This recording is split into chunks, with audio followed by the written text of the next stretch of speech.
Willow Zhang watched the rain streak down the cafe window and felt the ache in her chest deepen, the one that had lived there for 7 years. That quiet hurt she carried with her everywhere, tucked between her ribs like a second heartbeat. "I've loved him since I was 16, she whispered to her reflection in the glass, her breath fogging the cold surface. The words felt ridiculous even as she spoke them, childish and desperate, but they were true in a way that nothing else in her life had ever been true. She was 23 now, and still he haunted her.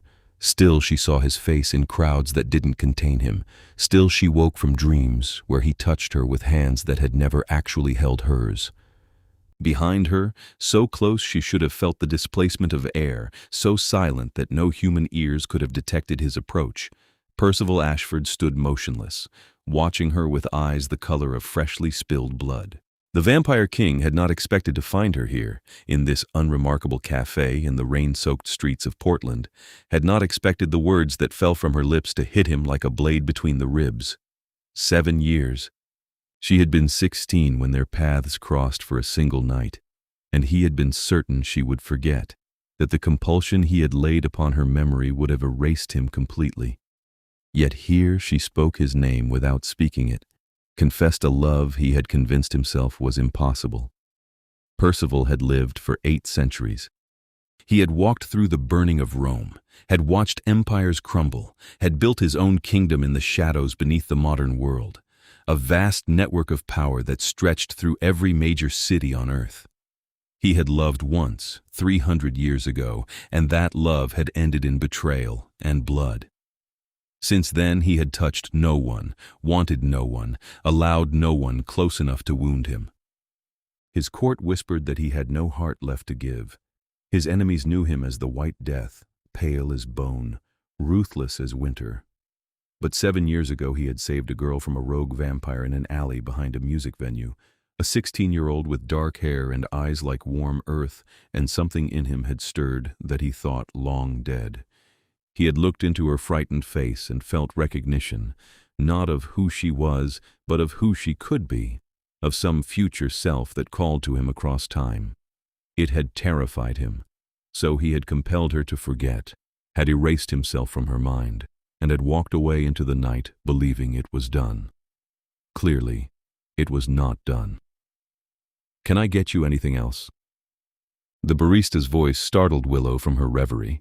She turned from the window, shaking her head, offering a smile that didn't reach her eyes.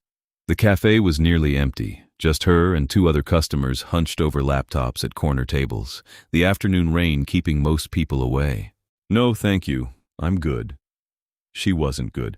She hadn't been good in 7 years, not really, not in any way that mattered.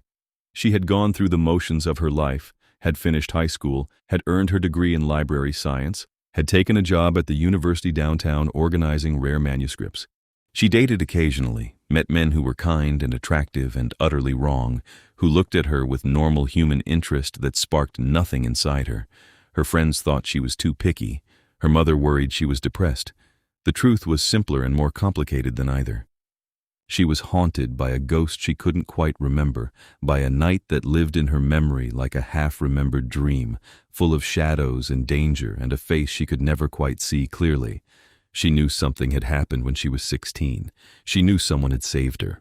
But when she tried to focus on the details, they slipped away like water through her fingers, leaving behind only an impression, a feeling, and this ache that never left.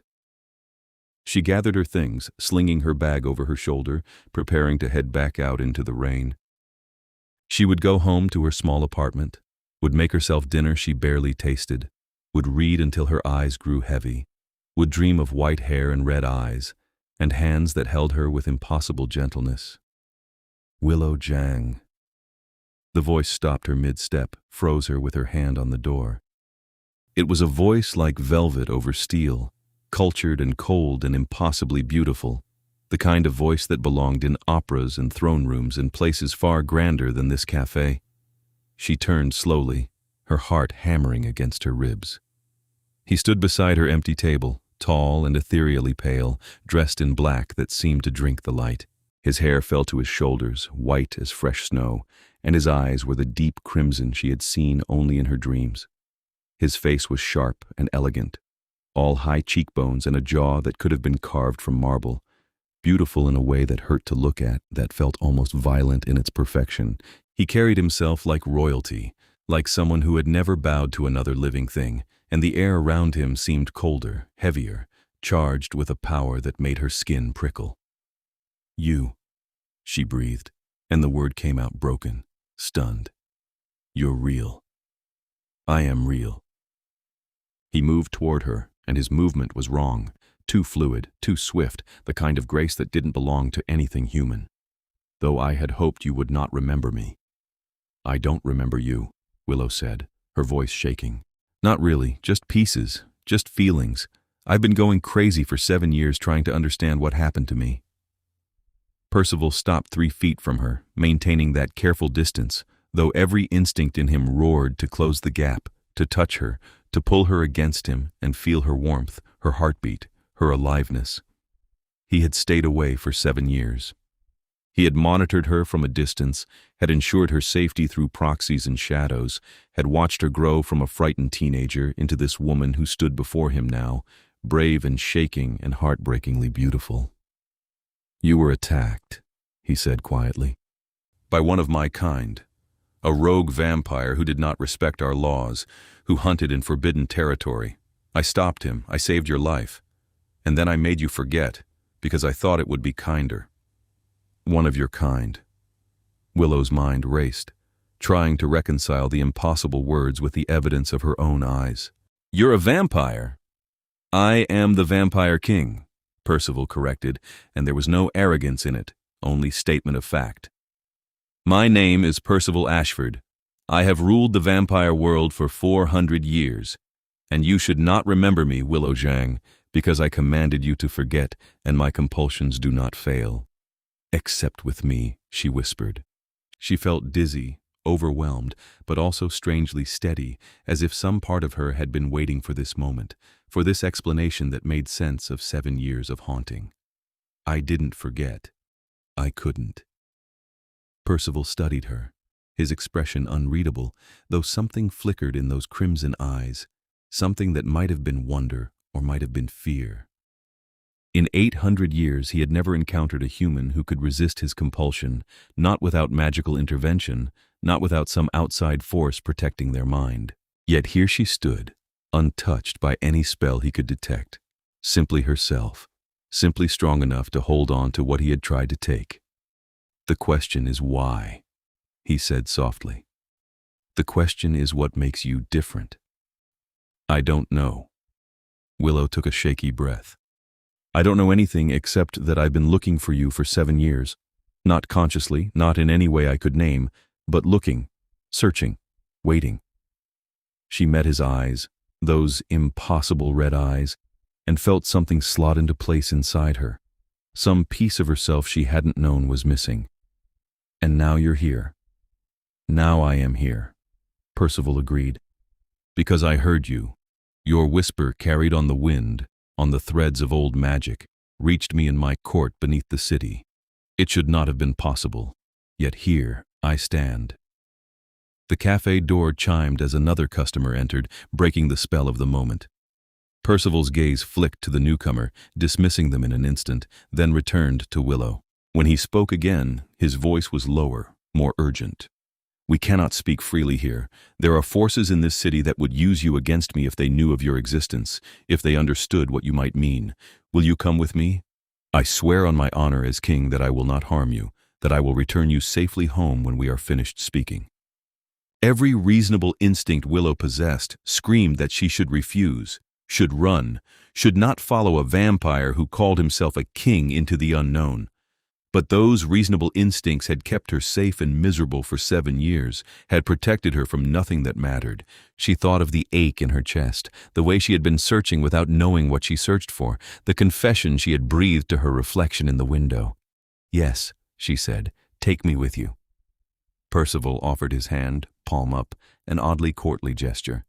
When she placed her fingers in his, she felt the shock of it, the coolness of his skin, the strength in those long, elegant fingers that closed gently around hers.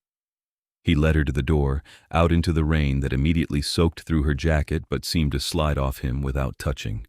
The street was gray and empty, the afternoon fading toward evening. "My car is nearby," he began, but Willow shook her head. "I want to walk. I want to see the city with you, not hide in some car." She looked up at him, rain streaming down her face. "I've been half asleep for 7 years. Let me be awake now." Something in his expression softened, just a fraction, just enough that she could see the man beneath the king. He nodded once, and they walked together through the rain-slicked streets of Portland, an impossible pair, human and vampire, past cafes and bookstores and restaurants glowing with warm light. He matched his pace to hers, and she was acutely aware of his hand still holding hers, of the way people gave them a wide berth without seeming to notice they were doing it, some unconscious recognition of the predator in their midst. "Tell me about that night," Willow said as they walked. "Tell me what I've forgotten." Percival was silent for a long moment, choosing his words carefully. "You were at a concert, a small venue, underground music, the kind of place teenagers go to feel rebellious. You left early, upset about something, I never learned what. You cut through an alley, and Marcus was waiting there. He was 200 years old, strong and fast, and he had been hunting in territory I had explicitly forbidden. He grabbed you. You fought, but you were no match for him." The words stirred something in Willow's memory, fragments crystallizing into focus. She could remember the terror, the impossible strength of the hands that held her, the certainty that she was going to die. "I heard you scream," Percival continued, his voice low and steady. "I was 3 streets away, meeting with the local vampire council. But I heard you. I should not have responded, should have sent one of my people. But something compelled me to come myself. I found Marcus with his fangs in your throat, found you bleeding and terrified and still fighting. I tore him off you. We fought. I destroyed him. And then I held you while you cried, while you bled. And I healed your wounds with my own blood." Willow stopped walking, turned to face him fully under the awning of a closed bookshop. The rain drummed on the canvas above them. "You saved my life." "I did. And then you made me forget you." "I did," Percival repeated, "because I could not allow you to remember. Because humans who know of our existence become entangled in our world, become targets, become casualties in wars that are not theirs to fight. Because you were 16, and I was 800 years old, and I had no right to drag you into my darkness." He paused, and when he spoke again, his voice was rougher, edged with something that sounded almost like pain. "And because I looked at you and felt things I had not felt in 3 centuries, and that terrified me more than anything else." The confession hung between them, raw and honest. Willow reached up with her free hand, touched his face, felt the coldness of his skin, the smoothness of it, like touching marble that had been carved by a master. "What did you feel?" she asked softly. Percival closed his eyes, leaned almost imperceptibly into her touch. "Recognition. As if I had been searching for you across centuries without knowing it. As if you were some answer to a question I had stopped asking." He opened his eyes, met her gaze, and the vulnerability in those red depths stole her breath. "I have had 800 years to grow comfortable with loneliness, Willow Zhang, and you threatened that comfort with a single look." "So you ran away," Willow said, not accusing, just understanding. "I ran away," he agreed, "and I told myself it was for your protection, and perhaps it was, in part. But it was also cowardice. I did not want to feel that deeply again. I did not want to risk that kind of pain." "What changed?" Willow asked. "Why are you here now?" "Because I heard you whisper that you loved me, and I realized that my cowardice had not protected either of us. You have spent 7 years haunted by what I tried to take from you. And I have spent 7 years pretending I did not dream of you, that I did not watch over you from the shadows, that I did not count every day that passed as another day of unnecessary separation." He turned his hand, laced their fingers together properly, held her as if she were something precious and breakable. "I am here because I am done running. I am here because if you can remember me despite my compulsion, perhaps that means something. Perhaps that means we are meant to find each other." Willow felt tears mixing with the rain on her face. All the years of searching, of aching, of feeling incomplete, and here was the answer standing before her in the rain, confessing his own pain, his own loneliness. "I'm not 16 anymore," she said. "I'm not a child who needs to be protected from the truth." "No," Percival agreed. "You are a woman who has somehow carried a memory I tried to erase, who has loved me across 7 years of separation, who looks at me now without fear despite knowing what I am. You are extraordinary, Willow Zhang, and I am beginning to think I was a fool to ever let you go." She kissed him. The decision happened somewhere between thought and action, instinct taking over, closing the small distance between them and pressing her lips to his. He made a sound low in his throat, surprised and hungry, and then he was kissing her back, carefully at first, as if afraid of his own strength, but then deeper, more urgently, one hand coming up to cradle her face with devastating gentleness. He was cold against her warmth, hard where she was soft, but the kiss felt right in a way nothing in her life had ever felt right.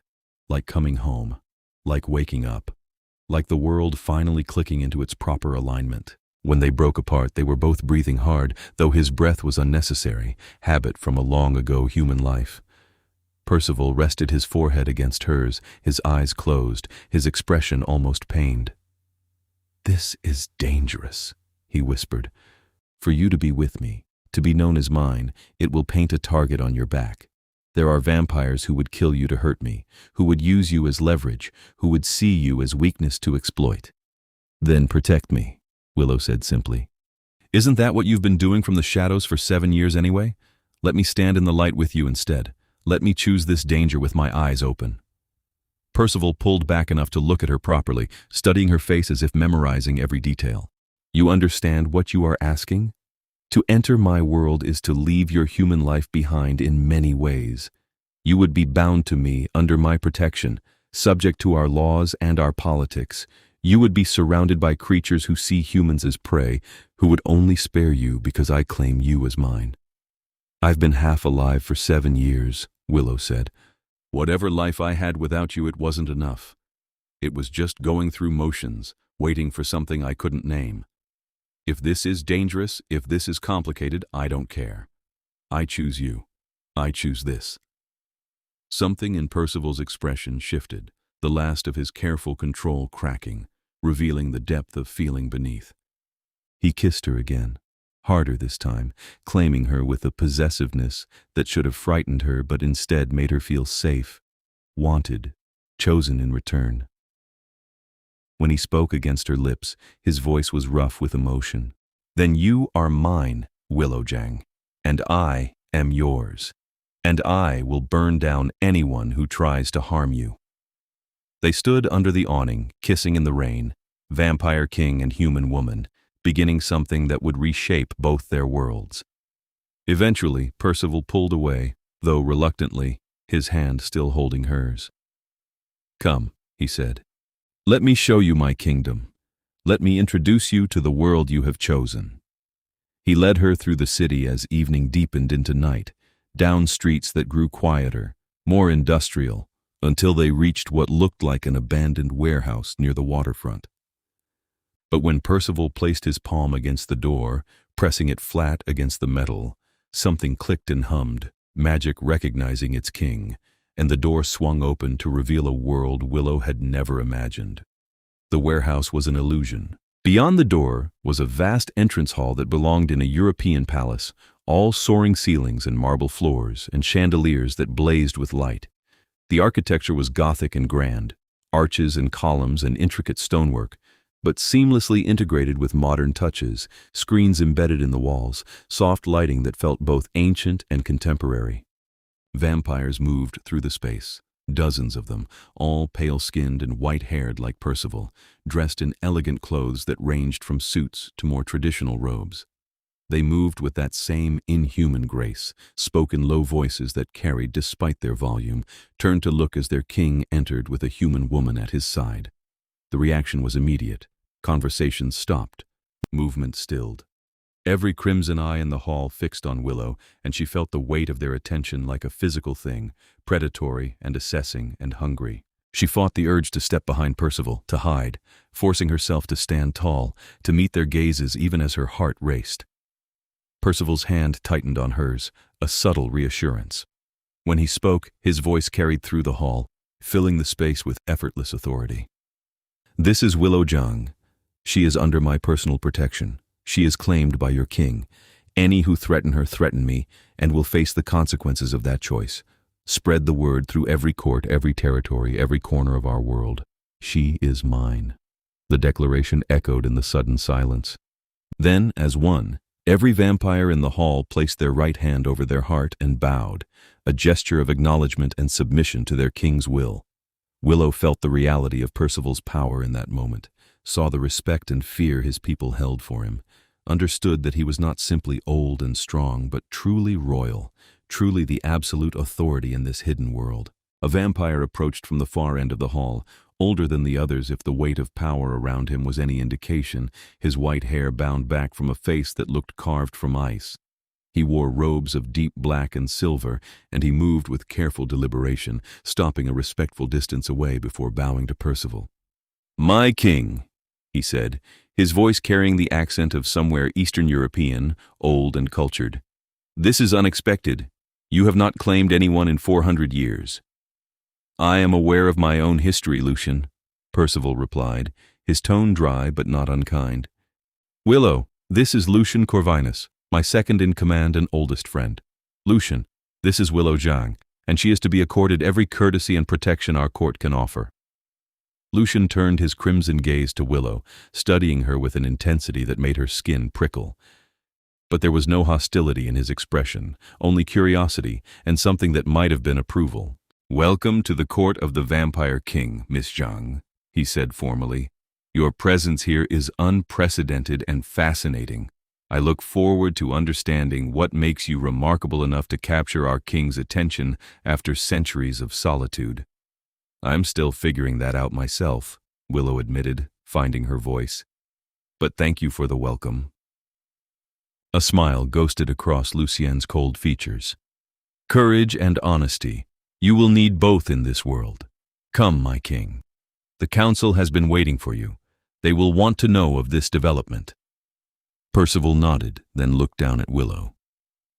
"The Vampire Council governs with me, handles the day-to-day rule of our territories.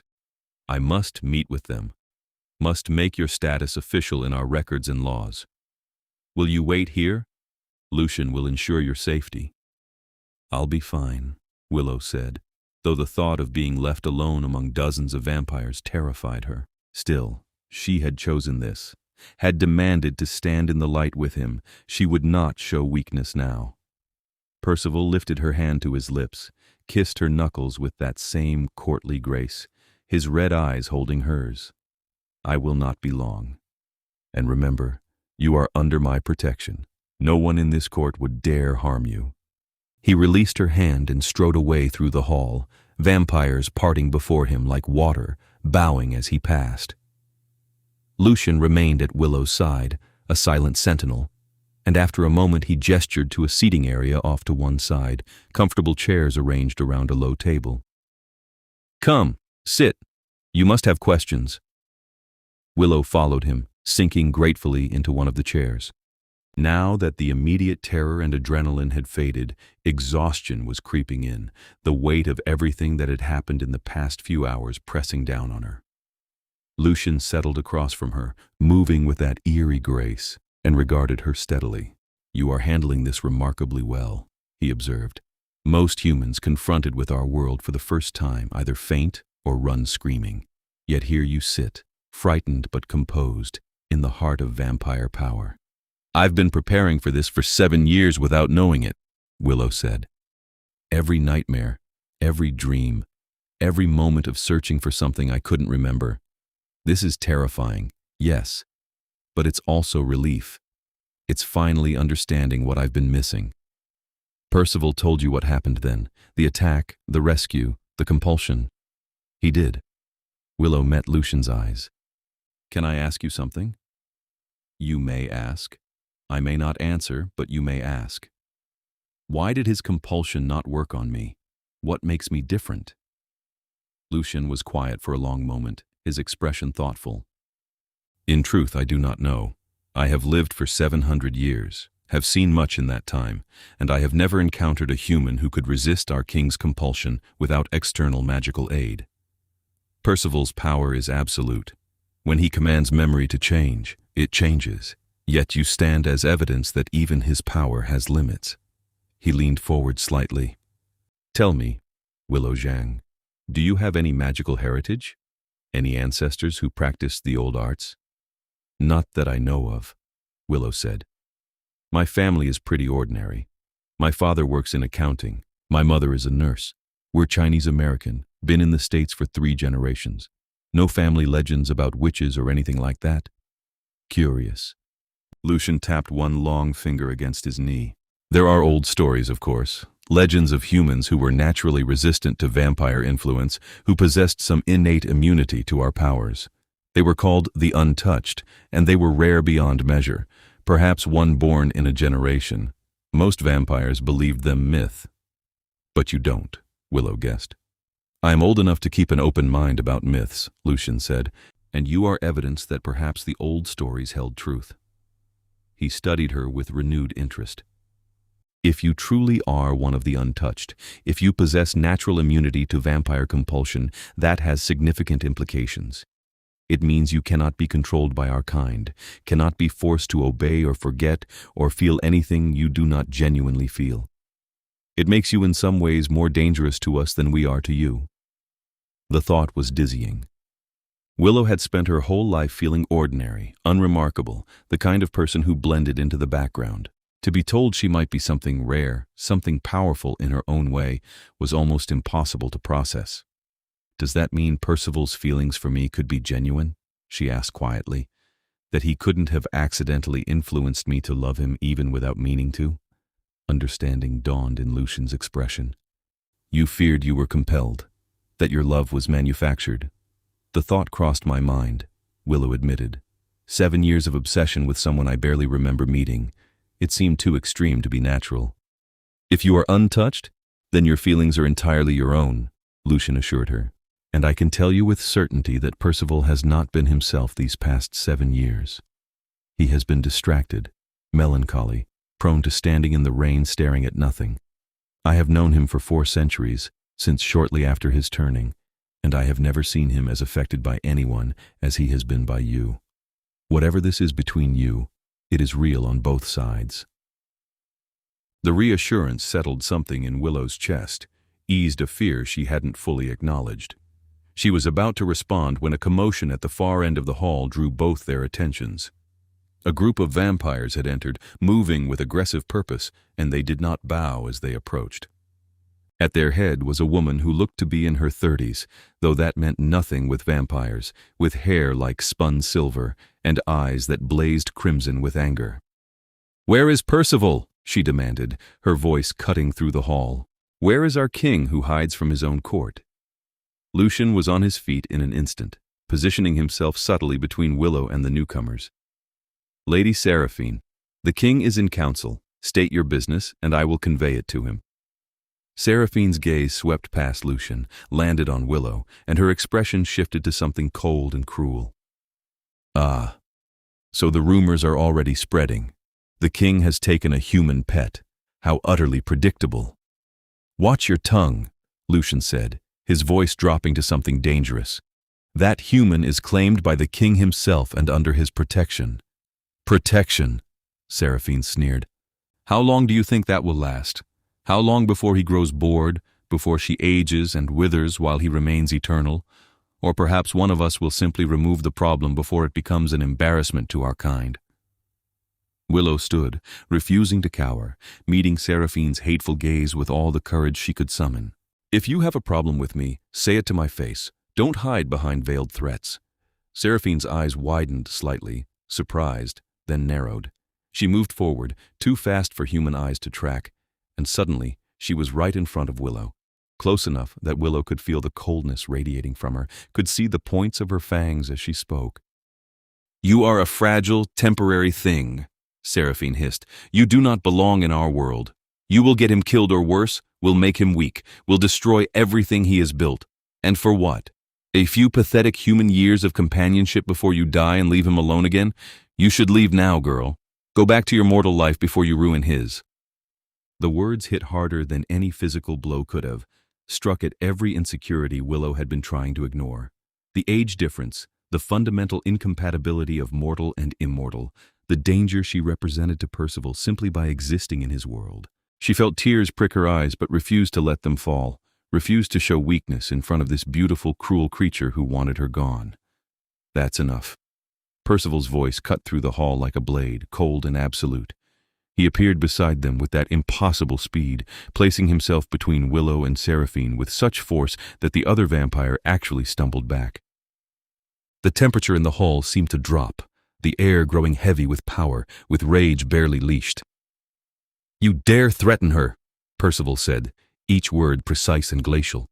"You dare speak to her that way in my court, under my protection."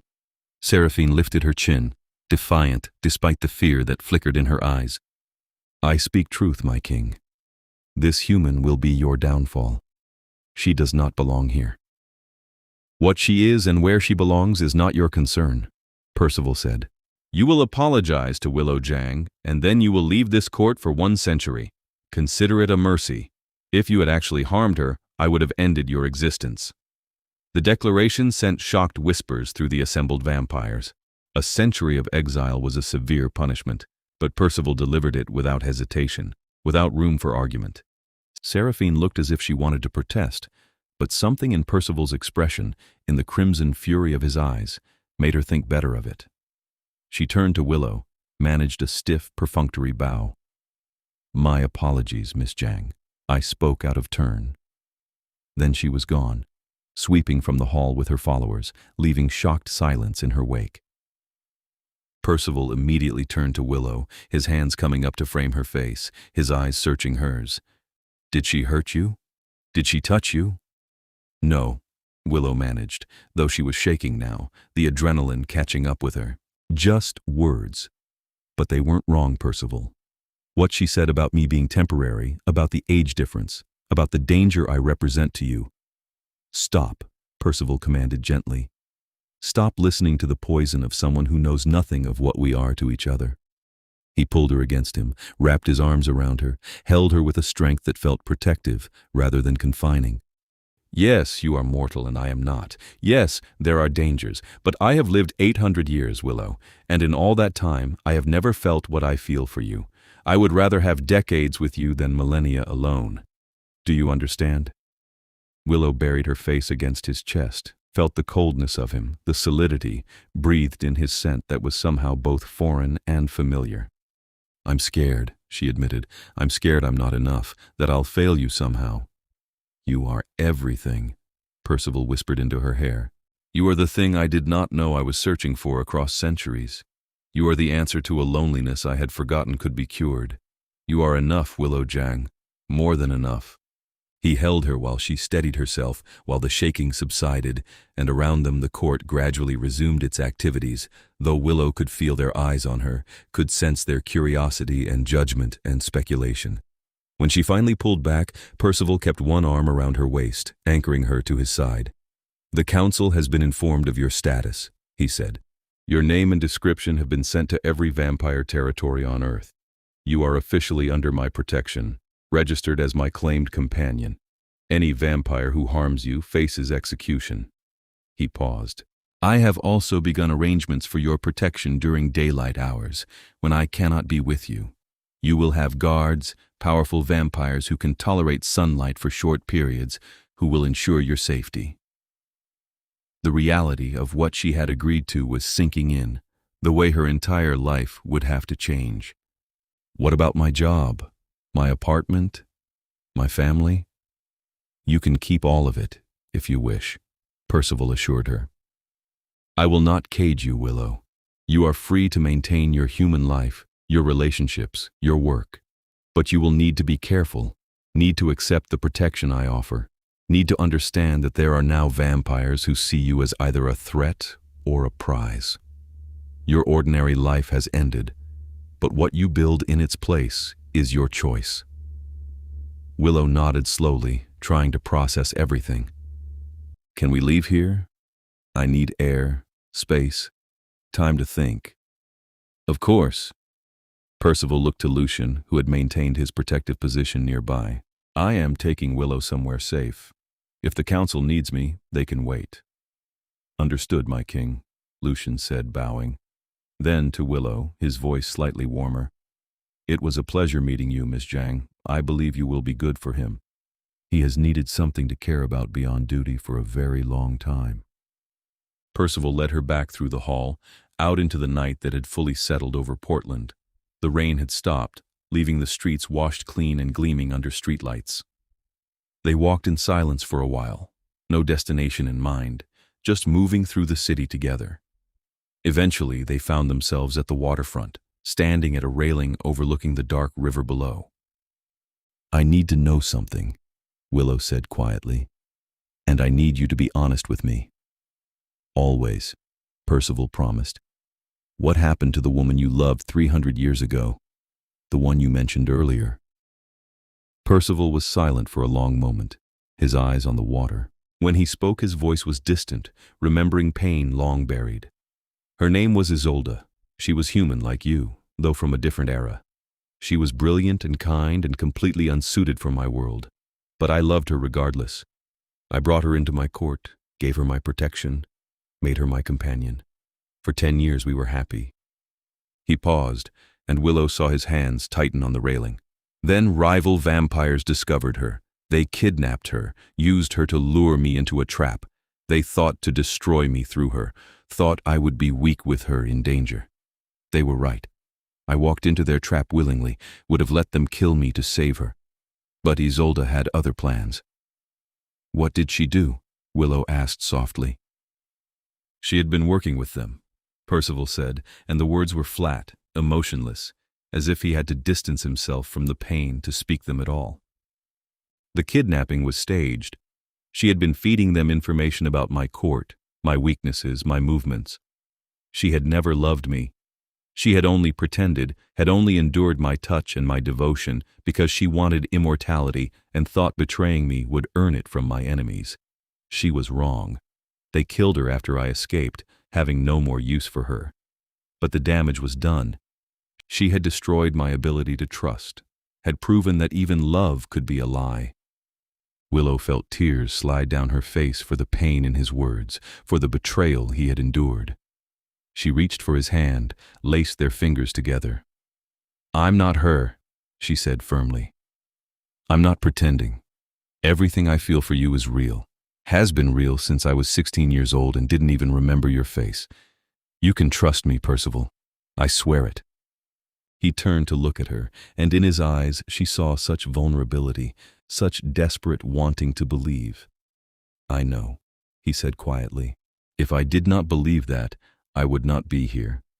But 300 years of walls do not come down easily, Willow. I am trying. I am choosing to trust you.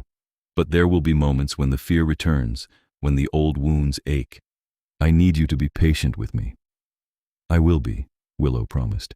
And you'll be patient with me when I'm scared or unsure or overwhelmed by all of this. We'll figure it out together. Percival pulled her close, kissed her forehead, and they stood together in the night, beginning to build something real from the fragments of a 7-year separation and centuries of loneliness.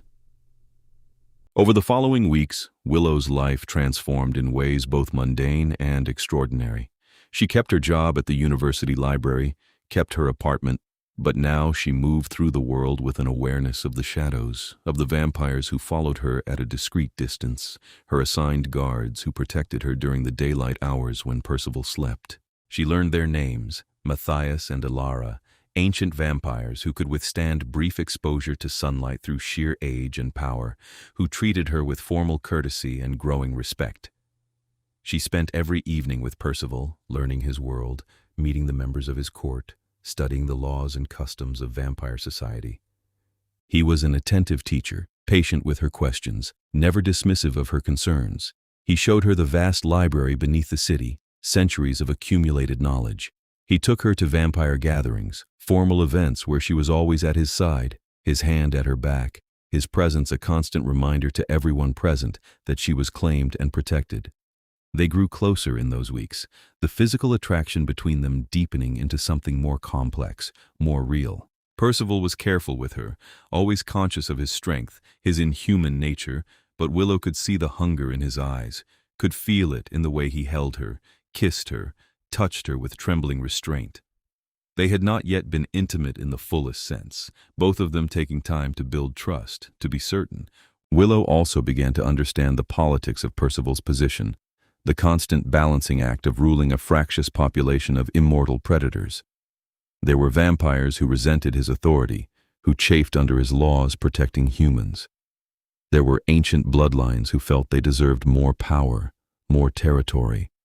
There were challenges to his rule, subtle and overt, that he had to manage with careful displays of strength and strategic mercy. And there were threats from outside the vampire world as well. One night, 6 weeks after that first reunion in the cafe, Lucian came to them with news that made Percival's expression go cold and dangerous. "We have reports of hunters in the city," Lucian said without preamble, "a well-organized group, heavily armed, specifically targeting vampires." Percival's hand tightened on Willow's where they sat together in his private chambers, a beautiful room decorated in dark woods and rich fabrics, lit by candlelight and firelight. "How many?" "At least a dozen. They've already killed 3 of our people, all young vampires who were careless. But they're hunting systematically, my king. They know about our court, about you, and they know about her." Lucian's gaze flicked to Willow. "Your claimed human companion is a target. They'll try to take her to draw you out." Fear spiked through Willow, but she forced herself to stay calm. She had known this was possible, had been warned about the dangers. "What do we do?" "You stay here," Percival said firmly. "In my stronghold, surrounded by guards, protected by every defense I can muster, and I go hunting." "Alone?" Willow asked, her voice rising. "You'll go after a dozen armed hunters by yourself?" "I am 800 years old and the vampire king," Percival said, his tone leaving no room for argument. "They are humans playing at being dangerous. I will end them swiftly and return to you." "Or they'll kill you," Willow shot back. "They've been killing vampires, Percival. They know what they're doing. You can't just charge in alone." "I will not risk you," Percival said, turning to her, his eyes fierce. "I will not take you anywhere near them. You will stay here where you are safe. And you'll go out there and possibly die because you're too arrogant to accept backup," Willow argued, standing, facing him. "This is exactly what Seraphine warned me about, that I'd make you weak, make you reckless. But it's not me making you reckless, it's your fear for me. You can't protect me if you're dead, Percival." The logic of it stopped him, made him pause. He looked to Lucian, who inclined his head carefully. "She is not wrong, my king. The hunters are organized and experienced. Taking a force with you would be wise." Percival's jaw tightened, but after a long moment he nodded. "Very well. Lucian, gather 20 of our strongest warriors. We hunt tonight. Willow stays here under guard." "I'll stay," Willow agreed, relieved that he was at least being strategic. "But promise me you'll be careful. Promise me you'll come back." Percival pulled her into his arms, held her fiercely, buried his face in her hair. "I promise. I will always come back to you. You are my reason for living after centuries of simply existing. I will not leave you."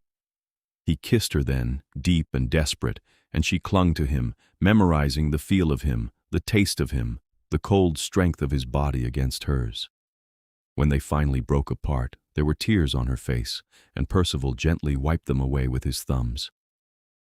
"I love you," Willow said, the first time she had spoken the words directly to him rather than to her own reflection. "I have loved you since I was 16, and I love you now, and I will love you when you come back to me." Something in Percival's expression cracked, raw emotion flooding through. "And I love you, Willow Zhang. I love you with everything I have left to give after so many years of being empty. Wait for me." Then he was gone, moving with that impossible speed, and Willow was left standing in his chambers with Lucian at the door. The older vampire regarded her with something that might have been sympathy. "He will return," Lucian said quietly. He is the strongest vampire I have ever known, and now he has something to fight for beyond duty. That makes him more dangerous than any hunter can imagine." Willow nodded, unable to speak past the fear in her throat. Lucian withdrew, leaving her with the guards stationed outside the door, and she paced the room restlessly, counting minutes that felt like hours, trying not to imagine all the ways Percival could be hurt, could be killed, could be taken from her just when she had finally found him. Somewhere in the city above, the Vampire King and his warriors hunted the hunters, and Willow could only wait and hope and pray to any god that might be listening that the man she loved would return to her whole. The hunters had made their base in an abandoned church on the outskirts of Portland, a decision that would have been ironic if it weren't so tactically sound. The building was old, stone, with thick walls and limited entrances, defensible. They had lined the windows with silver, blessed the thresholds, prepared for vampire attack. They were experienced and organized, had killed vampires across 3 continents, considered themselves righteous warriors, cleansing the world of monsters. They were not prepared for Percival Ashford. He came at them like winter itself, cold and merciless and absolute. Lucian and the warriors spread out, surrounding the church, cutting off escape routes, but Percival walked through the front door as if he owned the place, as if the blessed threshold was nothing more than a suggestion. The crosses and holy water they threw at him might as well have been ordinary metal and water for all the effect they had. He was too old, too powerful, for such trinkets to touch him. The hunters opened fire, modern weapons loaded with silver bullets, and Percival moved between the shots, his speed making him almost invisible, a white blur of lethal grace. He killed the first 3 before they could reload, his hands moving with surgical precision, breaking necks, tearing out throats, efficient and brutal. The hunters fell back, tried to regroup, but his warriors were pouring in through windows and side doors, overwhelming their defenses. The battle was swift and vicious, and within minutes it was over. 11 hunters lay dead or dying. The 12th, their leader, a man in his 50s with gray hair and eyes full of hate, was pinned against the altar by Percival's hand at his throat. "You came to my city," Percival said, his voice soft and more terrifying for its quietness. "You killed my people. You threatened my companion. Give me one reason I should not end you now." The hunter spat blood at him, defiant to the last. "Because we're just the first wave, monster. Others will come. We know about your human pet now. She's your weakness and we'll exploit it. You can't protect her forever." Percival's expression did not change, but his hand tightened, and the hunter gasped, his face purpling. "Then let me make something absolutely clear. Every hunter who comes for her will die. Every organization that sends them will be destroyed. I have lived for 800 years, accumulated wealth and power beyond your comprehension, and I will use every resource at my disposal to protect her. You think you hunt monsters? You have awakened one that you cannot hope to defeat. Pray that whatever god you serve is more merciful than I am." He snapped the hunter's neck with a gesture, let the body fall, and turned to survey the carnage. Lucian approached, wiping blood from his hands with a cloth. "It's done, my king. All dead. No survivors to report back." "Good." Percival looked down at his own hands covered in blood and felt nothing but cold satisfaction. These humans had threatened Willow. They had marked her as a target. That was unforgivable. "Burn this place.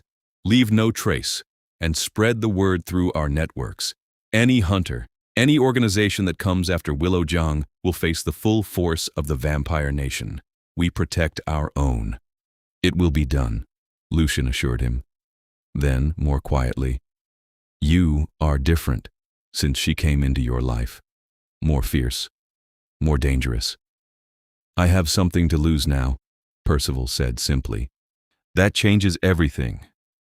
They left the church burning behind them, flames consuming the evidence of their retaliation, and Percival moved through the night back toward his stronghold, back toward Willow, the need to see her, to hold her, to confirm her safety almost overwhelming in its intensity. He found her in his chambers exactly where he had left her, pacing by the fireplace, and the moment the doors opened she spun toward him. The relief in her eyes, the way she ran to him and threw herself into his arms, made something in his chest ache sweetly. "You're alive," she gasped. her hands running over his chest, his arms checking for wounds she wouldn't find. "You're okay." "I am fine," Percival assured her, catching her hands, kissing her palms. "The hunters are dead. The threat is eliminated." "All of them?" Willow searched his face. "All of them," Percival confirmed. "I will not let anyone hurt you, Willow. I will destroy anyone who tries." The darkness in his words, the absolute certainty, should have frightened her. Instead, it made her feel safe, protected, cherished. She pulled him down to her and kissed him, tasting blood on his lips, not caring, needing him alive and close and real. He responded with a hunger he had been restraining for weeks, backing her toward the bed that dominated one corner of the room, and she went willingly, needing this connection, needing to feel alive with him. They made love slowly, carefully, Percival always conscious of his strength, always gentle despite the hunger in his eyes. He explored her as if she were something precious, learning every curve and hollow, every place that made her gasp or moan. Willow gave herself to him completely, trusting him with her body as she had already trusted him with her heart. And in the firelight and shadows, they became something more than vampire and human, more than king and companion. They became simply two people who had found each other across impossible odds and refused to let go. Afterward, they lay tangled together, Willow's head on Percival's chest, his fingers tracing idle patterns on her bare shoulder. Outside the windows, dawn was beginning to lighten the eastern sky, and Percival could feel the pull of sleep, the daylight that would claim him soon. "Stay with me," he murmured into her hair. "Sleep here during the day. Let me wake to you at sunset." "I have work," Willow said, but without conviction. The truth was, she didn't want to leave him either. Didn't want to return to her ordinary apartment and ordinary life when she could be here, in his world, wrapped in his presence. "Call in," Percival suggested. "Tell them you are taking time off. I will compensate the university for your absence if needed." Willow laughed softly. "You can't just throw money at every problem." "Watch me," Percival said, and there was amusement in his voice, but also seriousness. "I want you here, Willow. I want to build a life with you, whatever that looks like. I want you in my bed, my court, my existence. If that means buying out your employer so you need never work again, I will do so gladly." She propped herself up on one elbow, looked down at him. In the growing light, he looked even paler, almost translucent, his white hair spread across the dark pillows. "What if I want to keep working? What if I like my job?" "Then keep it," Percival said simply. "I told you I will not cage you. Whatever you want, whatever makes you happy, I will support it. I simply want you to know that you have choices. You need never worry about money or security again. Everything I have is yours." The generosity of it, the simple offering of his centuries of accumulated wealth, should have felt overwhelming. Instead, it felt right, natural, the way a king would provide for the woman he loved. "I'll think about it," Willow said. "But for today, yes, I'll stay. I'll be here when you wake." Percival smiled, and it transformed his face, made him look younger, less burdened. He pulled her back down against him, and within minutes she felt his body go still, felt the absolute sleep of a vampire claimed by daylight. She lay awake a while longer, listening to the silence where his breath should have been, feeling the coolness of him against her warmth, and thought about the strange turn her life had taken. 7 years ago, she had been a frightened teenager saved by a vampire king who erased her memory. Now she was that king's lover, his claimed companion, part of his court and his life. It should have felt surreal, impossible, but instead it felt like coming home, like everything in her life had been leading to this moment, this place, this man. She fell asleep beside him as morning fully broke, safe in his stronghold, wrapped in his arms, finally whole after 7 years of searching. The months that followed were a delicate balance of two worlds. Willow did keep her job, though she reduced her hours, splitting her time between the university library and Percival's court. She became a fixture in vampire society, the human who had captured their king's heart, treated with wary respect by most, genuine affection by a few. Lucien became a friend. His dry humor and subtle kindness making her feel less alone among immortals. Matthias and Ilara, her daylight guards, became familiar presences, almost family. She learned the rhythms of Percival's existence, the way he ruled with absolute authority but also surprising mercy, the way he balanced ancient traditions with modern necessities, the way he carried the weight of his people's survival on his shoulders. She attended council meetings, offered her perspective as an outsider, and was surprised when her suggestions were sometimes adopted, when even the oldest vampires acknowledged that her human viewpoint had value. Her relationship with Percival deepened in ways she hadn't known were possible. They were utterly different, mortal and immortal, warm and cold, human and vampire, yet they fit together with an ease that transcended those differences.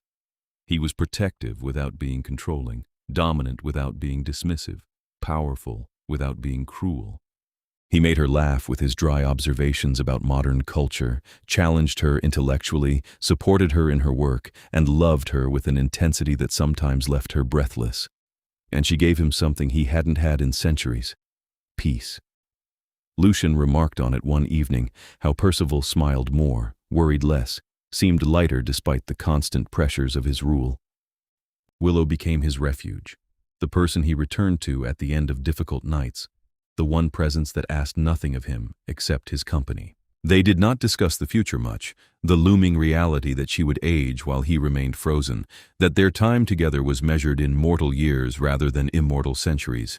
It hung between them sometimes, unspoken, but they had silently agreed to live in the present, to take each night as it came, to love each other as completely as possible for however long they had.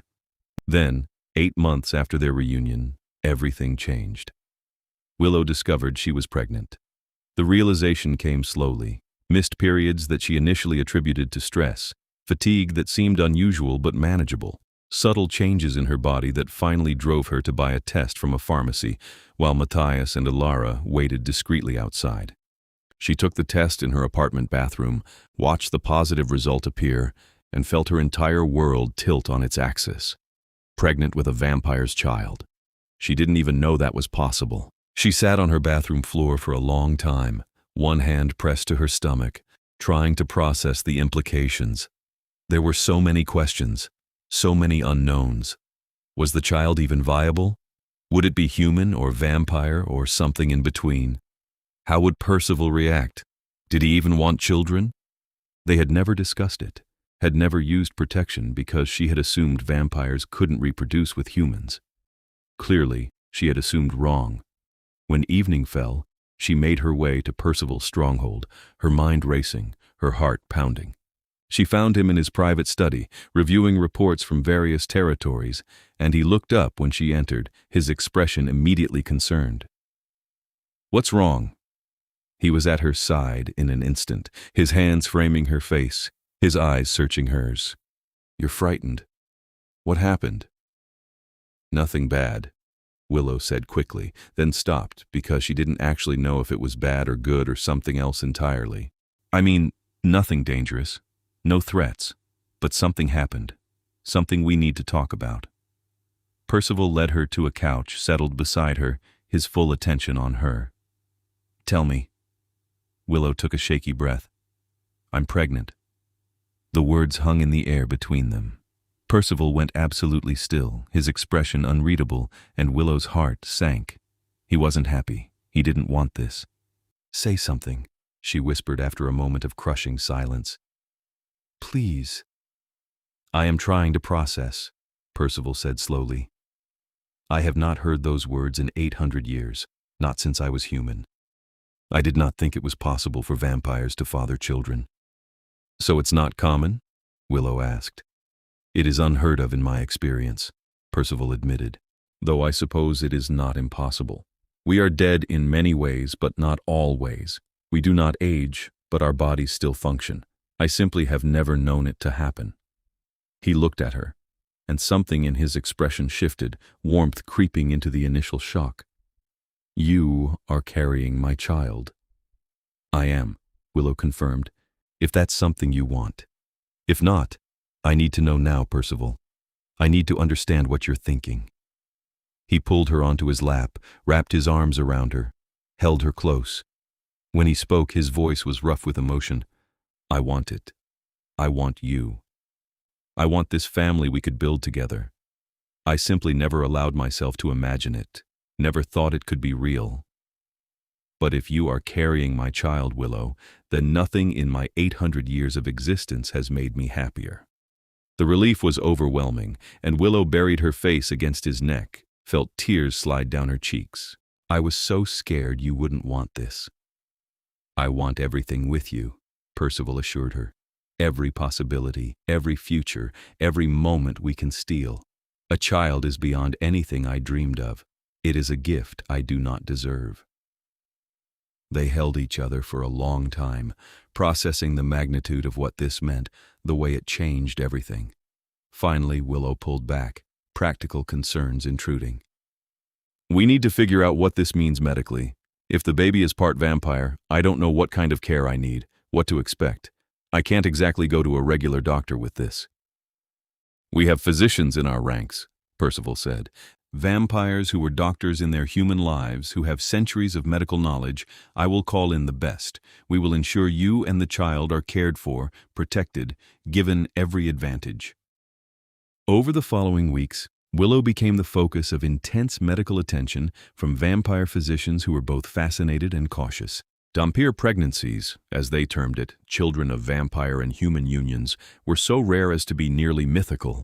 The doctors could find records of only a handful throughout history, and most had ended badly, the hybrid nature of the child too much for the human mother to carry to term. But Willow was strong, and the baby was thriving, and the doctors became cautiously optimistic.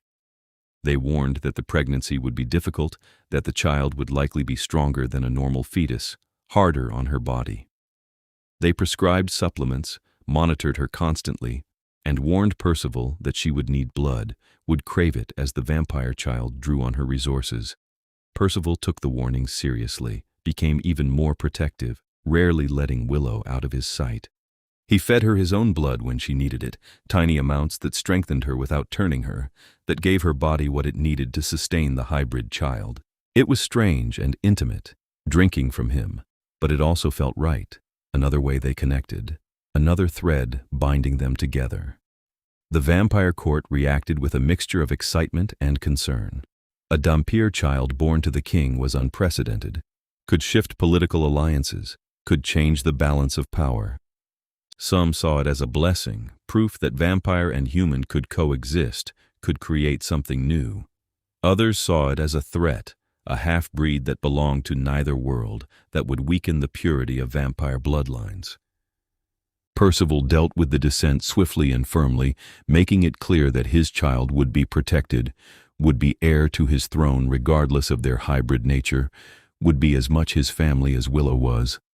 Any who challenged that would answer to him personally. Willow watched him navigate the politics with a combination of admiration and love, saw the way he fought for their future family, the way he refused to let anyone diminish what they were building. She knew he was worried. Knew he feared losing her to the pregnancy, feared the child would be too much for her human body. But he never let that fear become controlling, never tried to wrap her in cotton wool. Instead, he supported her, trusted her, loved her through every difficult day. The pregnancy was hard. By the 5th month, Willow was exhausted constantly, her body working overtime to sustain the hybrid child. The baby moved with strength that sometimes frightened her, kicks that bruised her from the inside.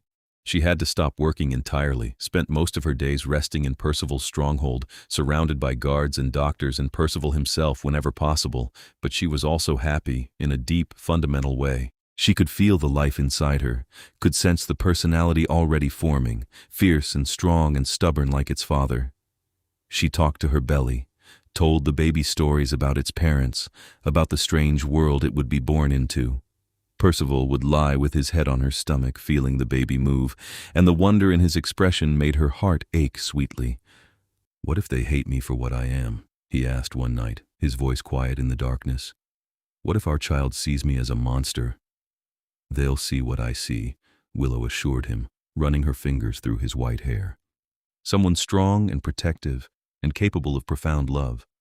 Someone who will fight the world to keep them safe. Someone worth loving. You have too much faith in me." Percival murmured. I have exactly the right amount of faith in you, Willow corrected. You'll be an amazing father, Percival, I know it. The birth, when it came in the 7th month, was traumatic and dangerous and miraculous all at once. Willow went into labor suddenly, the hybrid child coming early, too strong and too eager. The vampire doctors worked frantically, and Percival stayed at her side through all of it, holding her hand, feeding her his blood when she grew too weak, his face pale even for a vampire, terrified he was losing her. But Willow was stronger than anyone expected, fought through the pain and the fear, and finally, as dawn broke outside, their son was born. The baby's cry was strong and healthy, and when the doctor placed him in Willow's arms, she looked down at the tiny creature and felt her heart expand with love so vast it physically hurt. He was beautiful, perfect. Tiny white hair already covering his head, and when he opened his eyes they were a stunning mixture of crimson and dark brown, swirling together, vampire and human merged. His skin was pale but not as white as Percival's, something in between. He was small but strong, gripping Willow's finger with surprising force, and she laughed through her tears, overcome. "Hello, Henrik," she whispered, using the name they had chosen together. "Hello, my beautiful boy." Percival stared at his son with an expression of absolute wonder, reached out with a trembling hand to touch the baby's cheek. When Henrik turned toward his father's touch, made a small sound, something in Percival broke and he let out a choked sob, tears streaming down his face. 800 years of loneliness and loss finally healed by this tiny miracle. "He's perfect," Percival managed.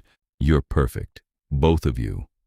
The doctors confirmed that Henrik was healthy, that he was indeed a true dhampir, possessing qualities of both vampire and human.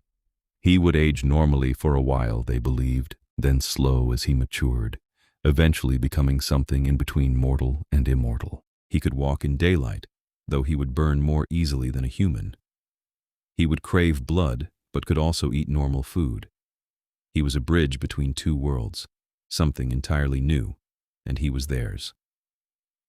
The vampire court celebrated the birth of the prince, an heir to the throne after centuries without one. There were elaborate ceremonies, gifts from vampires across the globe, political maneuvering around the infant's status. But in the quiet of Percival's chambers, away from the politics and the spectacle, there was just a family, new and fragile and perfect.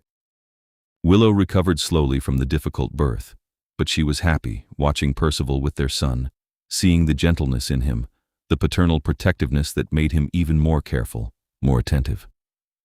He was a natural father, patient and loving, completely devoted to the tiny life they had created.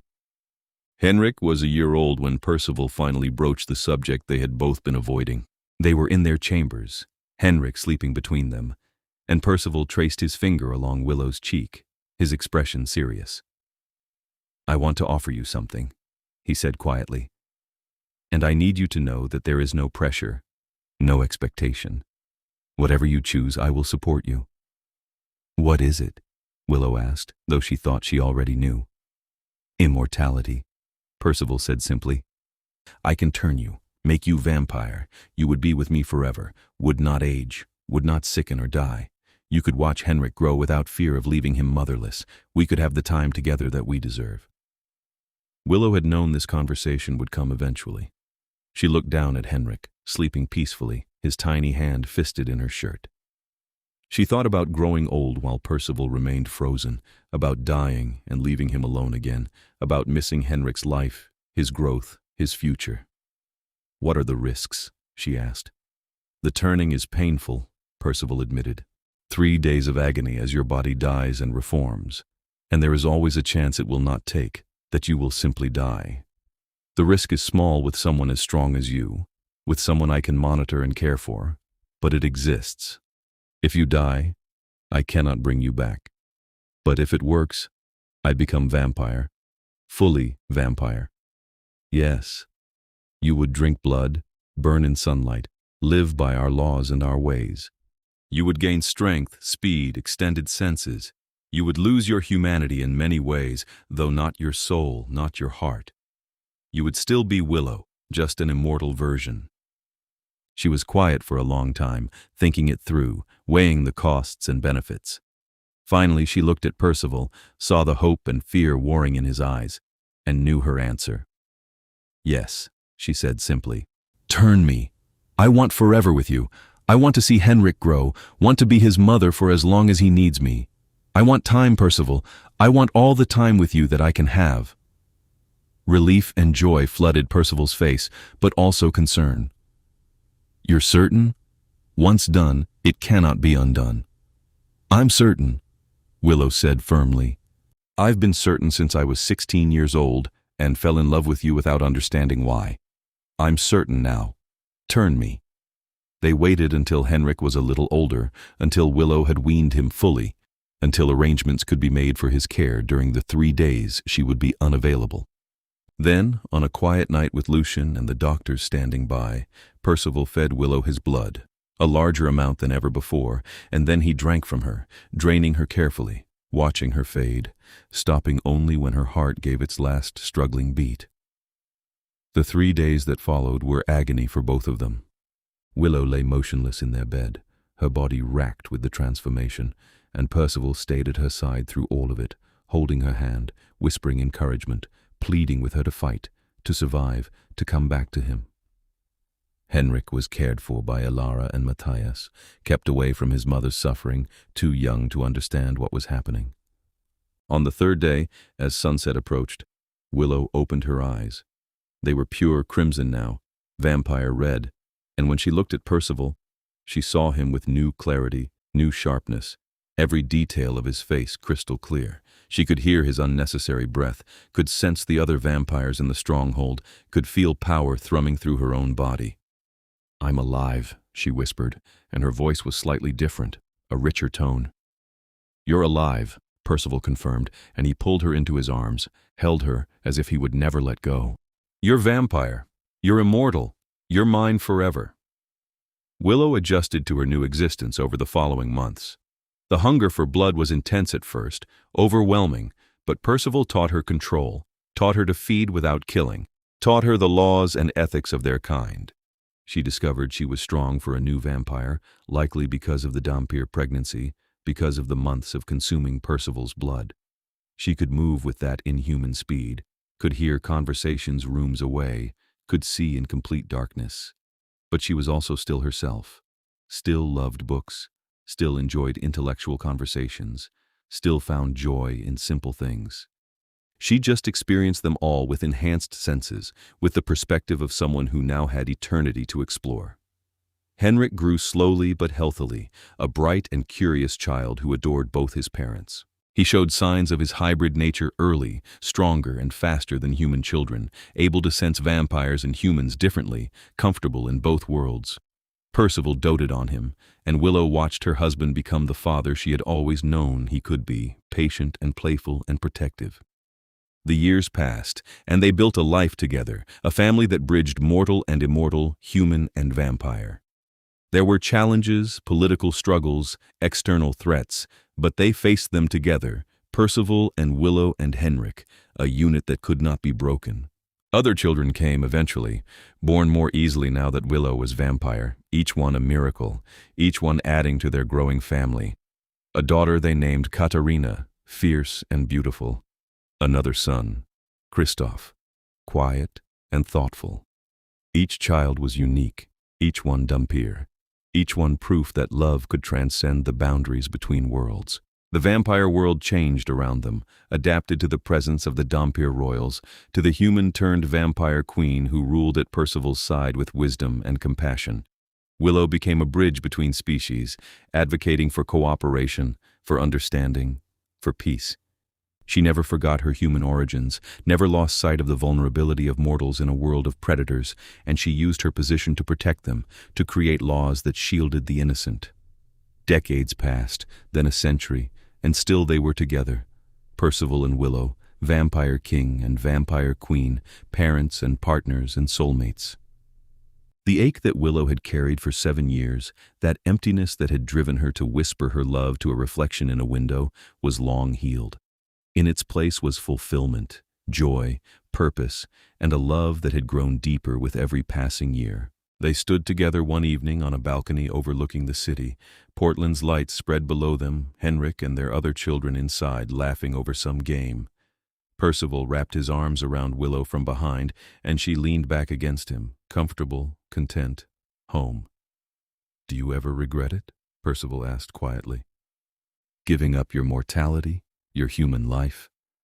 "Never," Willow said without hesitation. "I found you when I was 16, and even though you made me forget, I loved you through 7 years of not knowing why. Now I get forever with you, get to love you with my whole self, for as long as existence allows. How could I regret that?" Percival turned her in his arms, looked down at her with those crimson eyes that had haunted her dreams, that now looked at her with such depth of feeling it still made her breathless. "I love you, Willow Ashford. I loved you when I was trying not to. Loved you when I ran away. Loved you through every moment of our separation. And I will love you through every century to come." "I know," Willow said, reaching up to touch his face. "And I love you. I always have. Since I was 16 and didn't even know your name. Since I whispered it to my reflection and you heard me. Since you came back for me and gave me this life, this family, this forever." He kissed her then, under the stars, surrounded by the family they had built, in the world they had changed together. It was a kiss that held centuries of loneliness healed, of love found and fought for, of futures that stretched endlessly ahead. They had time now, all the time in the world, and they would spend every moment of it together. King and queen, vampire and vampire, two souls who had found each other across impossible odds and refused to ever let go. Their story had begun with a whisper in a cafe, with 7 years of searching, with a girl who loved a vampire king she couldn't remember. Now it continued in joy and family and eternal devotion, a romance that transcended mortality, that proved love was stronger than time, deeper than memory, worth fighting for across centuries and lifetimes. They were complete. They were home. They were forever. And that was everything.